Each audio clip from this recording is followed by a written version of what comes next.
Good morning. Clement Hillcrest Professional Services here.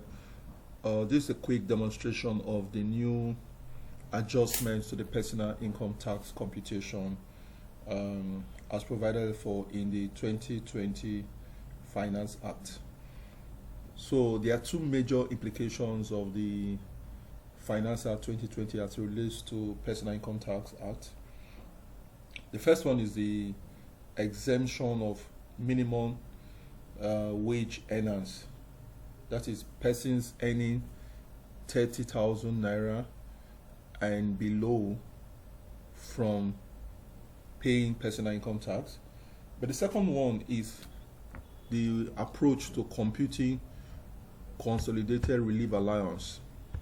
Now, the old approach is that the consolidated relief allowance, which is 20% of total income, was based purely on the total income, which we have here. Here we have basic housing, transport, medical, utilities, entertainment, and what have you. So this is the total. In the past, this 20% here, consolidated relief allowance, was just based on this figure here. But now, with the new Finance Act 2020, there are some adjustments to that. So the new provision is that before you arrive at the total income for the purpose of consolidated relief allowance, you have to remove the non-taxable part of the income, that is the employee pension. The employee pension is a relief, it's non-taxable, which is 8% of the basic housing and transport. The other aspect is 2.5% of basic, which is the National Housing Fund. Now, this particular item is not implemented in some organizations, while some implement it. So, in any organization that implements National Housing Fund, 2.5% of basic, so that one also has to be deducted, as well as life insurance. If there's any life insurance premium paid in the preceding year, it has to be deducted before we then arrive at the adjusted total income for the purpose of CROA. So this is what we have here. Let me go here.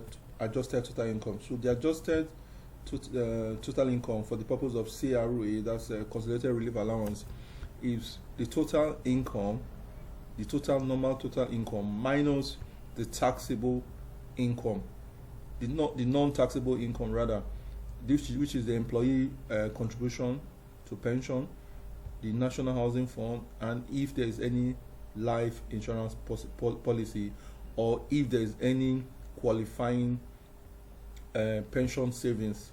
There are some additional pension contribution that also qualify to be non-taxable. So if you have all those items here, you just have them here, you deduct it from the total income before you then arrive at the total income for the purpose of CARO.